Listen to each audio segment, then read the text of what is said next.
ছিপ ফেলার দৃশ্য। সামনে যেটা আছে এটা হচ্ছে ছিপের, এটা কি বাঁশের কঞ্চি এটা, তাই তো? আর ওই যেটা ওই ভাসছে জলে ওটাকে কি বলে? চোঙা বলে, তাই তো?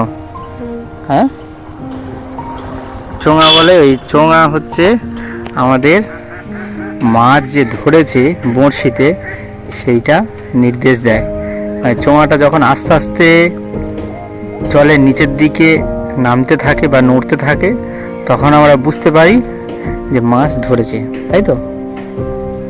এবার সেই মতো টান দিলেই মাছের যে ছিপে যে বড়শিটা সেটা মাছের গালে আটকে যাবে, তাহলে মাছ সহজে তুলে নেওয়া যাবে, তাই তো? ভাই মাছ ধরছে, গাড়ি নিয়ে যাচ্ছিলাম, ভালো লাগলো দৃশ্যটা দেখে। দেখি একটু ভাইয়ের ভিডিও করি। মাছ ধরার দৃশ্য, ছিপ দিয়ে মাছ ধরা।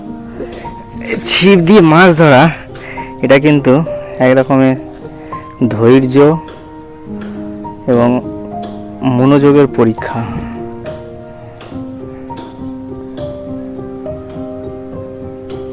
দেখি ভাই কি কি মাছ পেয়েছে দেখি। আরে বাবা, এখানে আছে পুঁটি মাছ, ছোট কই মাছ, আর হচ্ছে একটা বড় মাছ, সেটা হচ্ছে পোনা মাছ সম্ভবত, না কাতলা মাছের বাচ্চা এটা। আমরাও ছোটবেলায় এরকম যখন স্কুল ছুটি হতো প্রাইমারি স্কুল থেকে এসে একদল ছেলে মাছ ধরতে চলে যেতাম, আমরাও যেতাম। বেশ একসাথে লাইন দিয়ে আনন্দের সঙ্গে মাছ ধরতাম। অনেকের হতো, কেউ কেউ অনেক বেশি মাছ পেতো আর কেউ কেউ পেতো না। এই এখনই চার দিচ্ছে। চার হচ্ছে এক ধরনের সুগন্ধিযুক্ত খাবার। এখানে যেটা দেখি দেখি চারটা দেখাও ভাই, একটু খোলো খোলো খোলো। এইটা এইটা এই দেখি দেখি, এটা হচ্ছে চার। ওটা কী দেওয়া আছে চার হিসাবে, কী ব্যবহার করছো তুমি? ম্যাচ।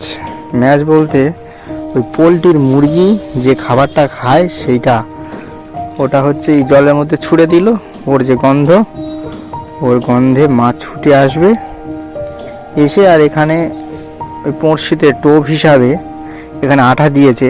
আবার কেউ কেউ কেঁচো দেয়, ফড়িং দেয়, আবার লাল পিঁমড়ের ডিম দিয়েও ওই বড়শিতে টোপ হিসাবে ব্যবহার করে। এবারে ওরা এসে, মাছ এসে ওই বড়শিতে খাবার খেতে যাবে, তখন এই বড়শিটা তাদের গালে আটকে যাবে, তাহলে সহজে মাছ ধরা পড়ে যাবে। ছিপ দিয়ে তখন তুলে নেওয়া হবে। ওর নাম কি?